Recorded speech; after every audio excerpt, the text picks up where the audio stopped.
Di sebuah desa, hiduplah sepasang petani tua. Dia adalah Mbok Sirni dan suaminya. Sudah lama sekali mereka mendambakan hadirnya seorang anak. Akan tetapi, hingga saat itu, Mbok Sirni dan suaminya belum juga dikaruniai anak. Mereka lalu berdoa agar segera dapat menimang anak. Berikan hamba seorang anak. Ketika itu, seorang raksasa mendengar doa tersebut. Ia pun mendatangi mereka. Hai, apakah kalian benar-benar ingin memiliki seorang anak? Jika kalian menginginkannya, aku akan bantu. Tapi, ada satu syarat yang harus kalian penuhi. Jika anak kalian sudah berumur 6 tahun, kalian harus memberikan anak itu kembali kepadaku untuk aku makan. Ucap raksasa dengan suaranya yang besar. Karena keinginan yang sangat mendalam untuk mendapatkan seorang anak, pasangan itu akhirnya menyetujui persyaratan si raksasa. Setelah itu, raksasa memberikan biji timun untuk ditanam dan dirawat sampai berbuah. Untuk apa raksasa itu memberikan biji timun ini ya, Pak? Apa ini bisa membuat kita memiliki seorang anak? Tanya Mbok Sirni pada suaminya. Aku juga tidak mengerti. Lebih baik kita ikuti saja petunjuk dari si raksasa itu. Jawab suami Mbok Sirni. Kemudian mereka mengikuti petunjuk raksasa. Biji timun yang diberikan oleh raksasa ditanam dan dirawatnya dengan baik. Setelah 2 minggu, tanaman timun sudah mulai berbuah. Di antara buah timun yang ada, terdapat satu timun yang ukurannya sangat besar dan berwarna keemasan. Ketika buah yang paling besar itu semakin besar dan tampak masak, Kita petik, Mbok Sirni dan suaminya memetik timun tersebut. Mereka membelah timun tersebut dengan hati-hati. Betapa kagetnya pasangan itu melihat seorang bayi perempuan mungil dan lucu ada di dalam buah tersebut. Mereka sangat bahagia dan bersyukur karena penantian untuk mendapatkan seorang anak akhirnya terwujud. Bayi kecil itu diberi nama Timun Emas. Mbok Sirni dan suaminya sangat bahagia melihat timun emas tumbuh sehat menjadi gadis yang cantik. Mereka sangat menyayangi timun emas. Suatu hari, sang raksasa datang menagih janji Mbok Sirni dan suaminya untuk menyerahkan kembali anak mereka. Mbok Sirni dan suaminya tidak rela kehilangan anaknya. Mereka berusaha mengulur janjinya agar raksasa datang 2 tahun lagi.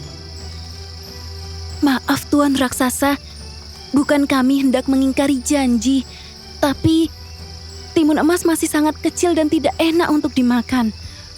Tunggulah 2 tahun lagi, ia akan semakin besar dan enak untuk dimakan. Mbok Sirni beralasan. Raksasa itu pun mengikuti keinginan Mbok Sirni. Ia berkata, Kau benar. Semakin besar timun emas, semakin enak untuk dimakan.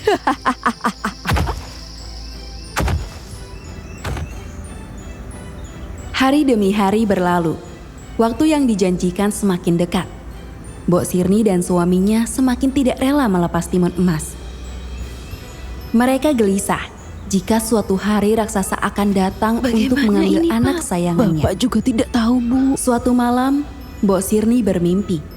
Dalam mimpi itu, ia harus menemui petapa di Gunung Gundul agar anaknya selamat. Ia pun memberitahukan mimpinya itu kepada suaminya. Coba kita cari saja petapa di Gunung Gundul, Bu. Siapa tahu ini adalah petunjuk dari Dewata. Ucap suaminya. Mereka pun berangkat ke Gunung Gundul.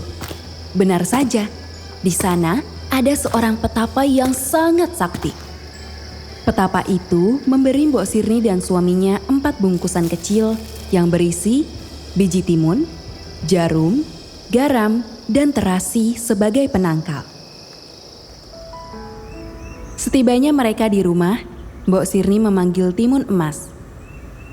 Mbok Sirni dan suaminya memberikan 4 bungkusan kecil itu kepada timun emas sambil memberikan nasihat dan menyuruh timun emas untuk berdoa. Anakku, jika suatu hari raksasa datang dan hendak menangkapmu, larilah engkau sekencang mungkin. Jangan lupa kau taburkan isi dari 4 kantong ini satu persatu untuk melindungimu dari kejaran raksasa agar kamu selamat. Nasihat Mbok Sirni dan suaminya. Hari yang dijanjikan datang juga. Raksasa datang menemui mereka. Ia menagih janji kepada Mbok Sirni dan suaminya untuk menyerahkan timun emas. Ketika itu, mereka sudah menyuruh timun emas pergi keluar lewat pintu belakang. Hai petani, mana anakmu? Aku sudah tidak sabar untuk memakannya. Serahkan dia kepadaku. Perintah raksasa. Maaf Tuan Raksasa, timun emas sedang pergi bermain. Biar istriku pergi mencarinya. Dalih suami Mbok Sirni. Raksasa curiga.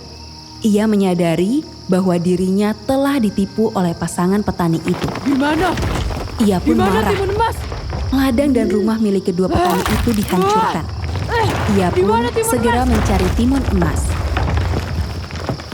Ketika raksasa sedang kalap, ia melihat sesosok gadis yang sedang berlari di kejauhan. Ternyata gadis itu adalah timun emas.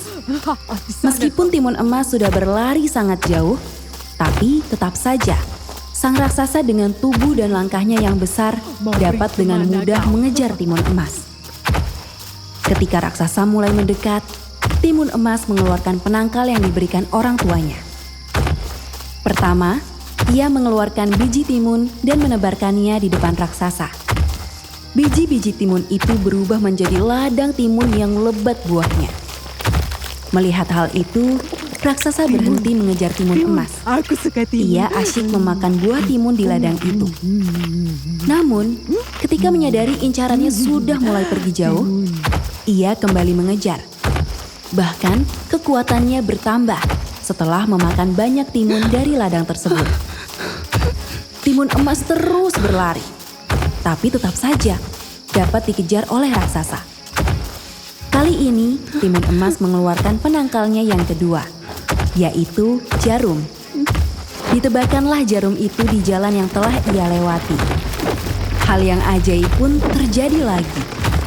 Jarum-jarum itu berubah menjadi pohon-pohon bambu yang sangat tinggi dan tajam. Raksasa kesulitan mengejar timun emas. Kakinya terluka tertusuk bambu-bambu yang tajam. Meskipun demikian, raksasa berusaha mengejar timun emas. Ia masih membayangkan lezatnya daging timun emas untuk dimakan. Meskipun timun emas tidak berhenti berlari, raksasa selalu dapat mengejarnya, walaupun dengan kaki terluka. Tangan raksasa yang sangat besar sudah hampir menggapai timun emas. Akhirnya, timun emas mengeluarkan penangkalnya yang ketiga, yaitu garam. Garam tersebut ditaburkan di sepanjang jalan yang telah ia lewati. Keajaiban terjadi lagi. Garam ditaburkan berubah menjadi lautan luas. Raksasa pun harus berenang untuk mengejar timun emas. Dengan susah payah, raksasa pun berhasil tiba di tepian. Ia mulai kelelahan. Napasnya terengah-engah. Tapi, ia tetap berusaha mengejar timun emas. Sekarang, hanya tersisa satu penangkal lagi, yaitu terasi. Terasi itu ditaburkan timun emas di jalan yang sudah dilaluinya. Kini, jalanan itu berubah menjadi lautan lumpur hitam. Raksasa yang sudah kehabisan tenaga, akhirnya terjebak di lumpur hitam itu. Dengan tenaga yang tersisa, raksasa berusaha keluar dari lumpur tersebut. Semakin banyak ia bergerak, semakin ia terisap masuk ke dalam lumpur hitam yang ternyata adalah lumpur hidup. Akhirnya raksasa itu mati tenggelam. Timun emas pun kembali ke rumahnya. Kedua orang tuanya sangat bahagia melihat timun emas datang dengan selamat. Kamu selamat, syukurlah. Kini, timun emas dan orang tuanya hidup dengan tenang dan bahagia.